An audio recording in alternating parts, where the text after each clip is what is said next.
Você é MEI? Então se liga que eu fiz esse vídeo para você.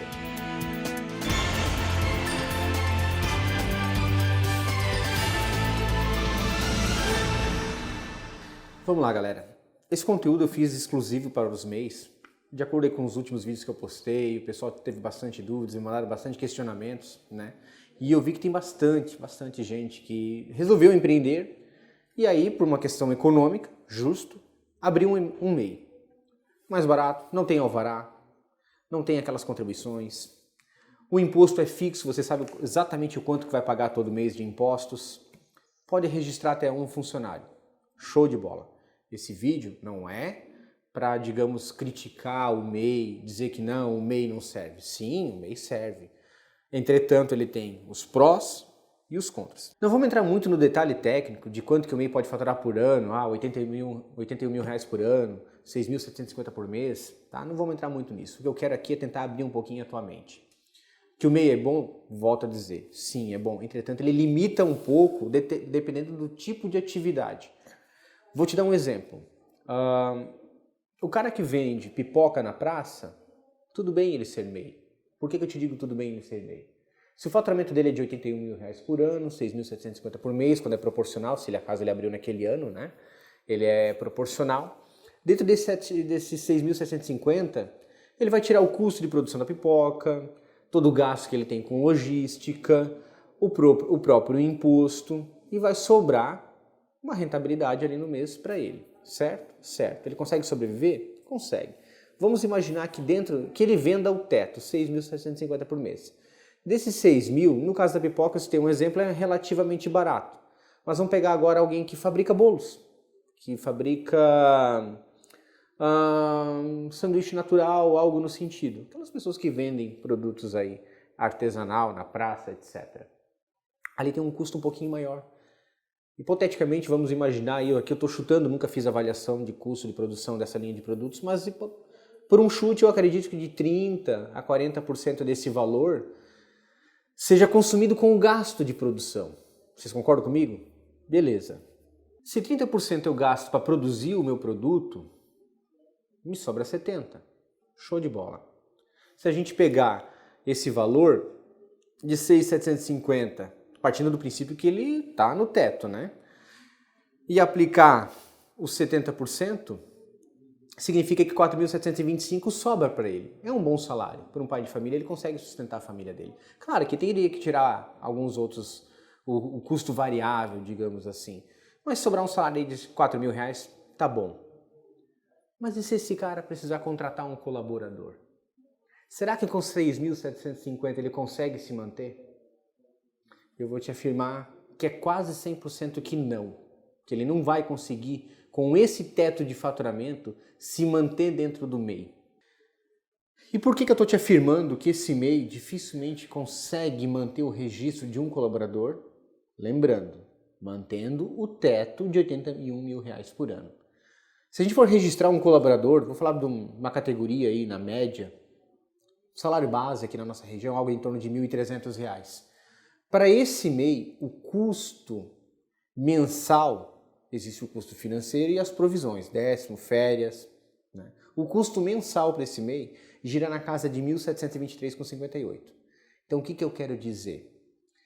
Que se daquele exemplo que eu citei, da pessoa que fabrica bolos, precisar contratar um colaborador e ela atingir o teto de faturamento, dos R$ 4.500 que sobraria para ela e ela tendo que contratar alguém agora, sobra aí algo em torno de R$ 2.000 para ela, R$ 2.200.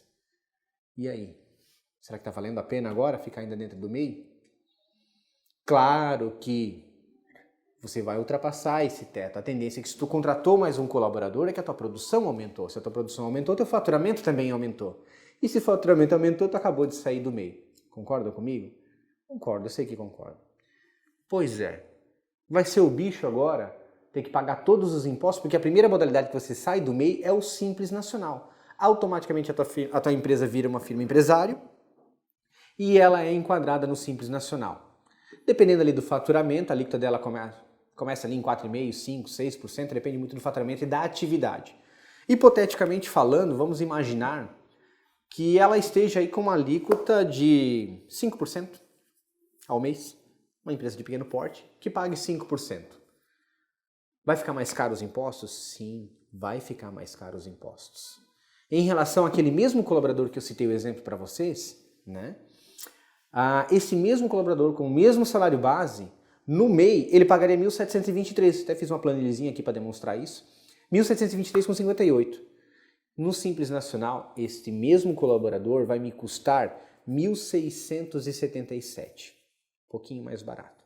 Então a gente já viu que no caso do colaborador, o custo para mim não vai mudar. Mas muda os custos variáveis, como um imposto, que de acordo com o meu faturamento eu vou ter que pagar uma X alíquota, que antes você não tinha, o seu imposto era fixo, algo que varia entre R$ 55 e R$ 65, R$ 70, depende da atividade que você desenvolve. E agora você vai ter que recolher o Simples Nacional. Porque fundo de garantia no meio você já recolhia em prol do seu colaborador. No Simples Nacional você recolhe igual. Então, para fins de registro do seu colaborador, quase não mudou. Pelo contrário, ficou um pouquinho mais barato. Mas agora sobre a sua receita, sobre a sua produção, sobre os seus serviços, sim, vai ter um recolhimento de uma alíquota fixa. E como fazer agora? Quais outros custos que eu tenho? Demais custos que no MEI você não tinha e vai passar a ter agora, você vai ter que começar a provisionar. Lembra que num videozinho passado eu falei que era o custo fixo, o custo variável? Até em outra oportunidade eu posso esmiuçar um pouquinho mais esse assunto. Mas dentro do Simples Nacional, além da alíquota, vai ter outros custos. Por exemplo, taxa de alvará de vistoria de bombeiros, o próprio alvará municipal, que mais? Alguns tipos de taxas e emolumentos, sindicatos, etc. Todos esses custos, você, além do de produção, você vai trazer para dentro desse cálculo agora.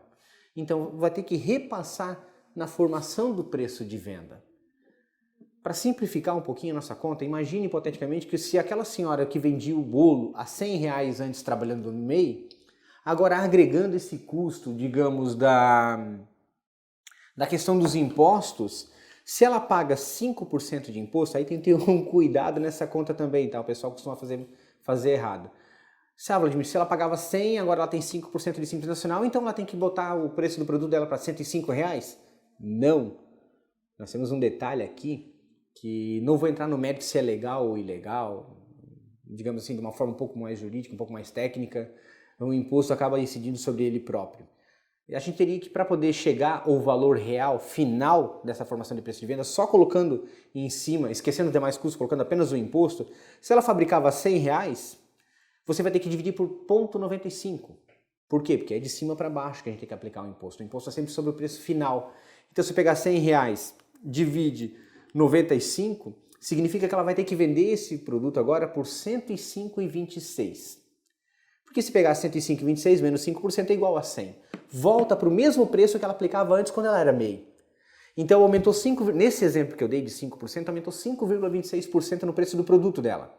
Agora eu te pergunto, no caso da senhorinha que fabrica bolo, vai dificultar a venda do bolo dela? Algum cliente dela vai deixar de pagar 100 para 105,26?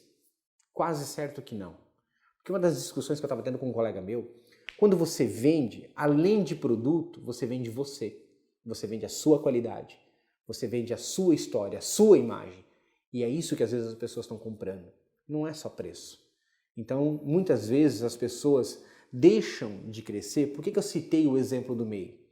Porque muitas vezes a pessoa limita o faturamento dela, limita o crescimento, não contrata mais um colaborador, porque agora ela vai ter que pagar contador, ela vai ter que pagar alvará da prefeitura, taxa de vistoria dos bombeiros, alvará sanitário, coisas que no MEI ela não tinha, só que no MEI ela ficava limitando o crescimento dela. Então você tem que botar isso numa balança. O MEI é bom? Volta a afirmar. Sim, o MEI é bom, tem uma série de benefícios, mas também tem os malefícios. Vou dar um outro exemplo. Para quem abriu o MEI, sabia que vai se aposentar só por tempo de idade e com um salário mínimo? Se tu quiser se aposentar com mais de um salário mínimo, você tem que ir lá fazer uma previdência privada. Já na firma empresária, na modalidade Simples Nacional, você pode aumentar a sua contribuição. Você vai pagar 11% sobre o seu prolabore. Então o que isso quer dizer? Que também vem os benefícios. E é isso que tem que botar na ponta do lápis. Qual vai ser o custo de eu sair do MEI? Procure um profissional. Tenho certeza que vai valer a pena fazer essas contas. Às vezes você está limitando o seu crescimento porque está assustado com medo de um bicho que não existe. Se você conseguir provisionar esses encargos na tua formação do preço de venda, eu tenho certeza absoluta que você, com a sua qualidade, você consegue vender o seu produto, consegue vender o seu serviço, embutindo os impostos. Não vamos entrar no mérito se o imposto é caro ou é barato, porque a questão aqui muitas vezes não é nem o quão caro é o imposto. Vocês viram que no exemplo que eu dei, no caso da tiazinha lá que fabrica o bolo, aumentando 5,26%. Eu tenho certeza absoluta que ela não vai perder clientes. E ela vai estar dentro da legalidade, contribuindo com seus impostos. Volto a dizer, não vamos discutir se é caro ou é barato o imposto. Se a gente tem ou não tem um devido retorno desse imposto em prol da sociedade. Concordam comigo? Mas muitas vezes o grande vilão não é o imposto. Não é o imposto que deixa caro o produto. Claro, numa cadeia produtiva, se a gente pegar um exemplo, né, de um produto, um veículo que começa lá na indústria, que vai para a montadora, que vai para a concessionária, que chega até você, sim, dá uma carga tributária grande. Mas em muitos exemplos que, trazendo aqui para a nossa realidade, a formalização, o recolhimento dos impostos não trazem tanto, não é tão significativa o impacto no preço do produto. Muitas vezes, quando você, antes de mudar do MEI para firma empresário e recolher os impostos no Simples Nacional, se programe. Já vai aumentando aos pouquinhos, aumenta 1% esse mês, aumenta 2% no mês que vem. Daqui a 3 meses aumenta 4%, até chegar lá nos 5,26%. Foi quase que imperceptível. Você aos poucos foi agradando o teu cliente, mostrando de forma gradativa esse incremento relativo à cobrança dos impostos. E vale a pena. Você vai estar trabalhando dentro de uma legalidade, você vai ter outros benefícios também, trazendo a realidade desses números para dentro da tua empresa. Porque eu sei que muitos dos MEIs, isso eu posso te afirmar, que muitos dos MEIs já ultrapassaram o teto. Entretanto, ficam limitando o seu crescimento com medo de apresentar a sua receita. Aí não tem o dinheiro devidamente aplicado no banco, aí não registra um outro funcionário, porque daí o cara está com 3 funcionários, mas está no MEI ainda. Está lá trabalhando na informalidade. Olha o risco que está se correndo de uma ação trabalhista, de um acidente de trabalho. Não vale a pena correr esse risco.